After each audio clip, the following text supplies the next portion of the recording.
ଏଠି କାମ ଚାଲିଥିଲା। ମୂଲିଆମାନେ ଥିଲେ। ମୁଁ ଦେଖୁଥିଲି। ଜଣେ ଝିଅ ଆସୁଥିଲା, ବହୁତ ଛୋଟ, 4 ବା 6 ବର୍ଷର ହେବ। ଆଉ ସେ କୋଳରେ ଧରି ବୁଲୁଥିଲା ତାର ଛୋଟ ଭାଇଟିକୁ।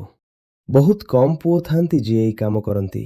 ଝିଅମାନଙ୍କ ଭିତରେ ଏଇ ଭାବନା ପିଲାଦିନରୁ ହିଁ ଭରି ଦିଆଯାଏ ଯେ ତୁମ ଜୀବନ ତ ଅନ୍ୟମାନଙ୍କ ପାଇଁ।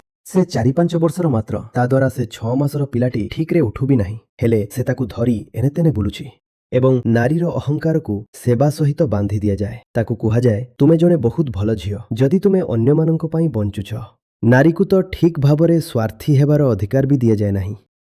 ତାକୁ ଗୌରବାନ୍ୱିତ କରାଯାଏ। ତାକୁ କୁହାଯାଏ, ଦେଖ ତୁମେ ଅନ୍ୟମାନଙ୍କ ପାଇଁ ବଞ୍ଚୁଛ ନା, ଏଥିରେ ହିଁ ତ ତୁମର ଗୌରବ। ଏହା ହିଁ ତ ନାରୀର ମହିମା। ଆଉ ତା ଭିତରେ କଥାଟି ଭରି ଦିଆଯାଏ ଯେ ଜୀବନର ସାର୍ଥକତା ତ ଏଇଥିରେ ଅଛି ଯେ ତୁ ରୋଷେଇ ଘର ସଫା ରଖ, ତୁ ବିଛଣା ପାର, ତୁ ଛୁଆଙ୍କ କପଡ଼ା ଧୋ, ଏସବୁ ସାରିଦେ, ତାପରେ ଟିଭି ଦେଖ। ତୁମେ ନାରୀକୁ ଠିକ୍ ଭାବରେ ମଣିଷଟେ ବି ହେଇ ରହିବାକୁ ଦେଲ ନାହିଁ। ବହୁତ ଶୋଷଣ କରିଛ। ପୁଣି କହୁଛି, ଅନ୍ୟକୁ କିଛି ଦେବା ବା ଅନ୍ୟର ସେବା କରିବା ଭଲ କଥା, କିନ୍ତୁ ପ୍ରଥମ ଦାୟିତ୍ୱ ଆପଣଙ୍କର ନିଜ ପ୍ରତି ଅଟେ। ଆପଣ ଯଦି ନିଜେ କିଛି ନୁହନ୍ତି ତେବେ ଅନ୍ୟକୁ କ'ଣ ଦେବେ?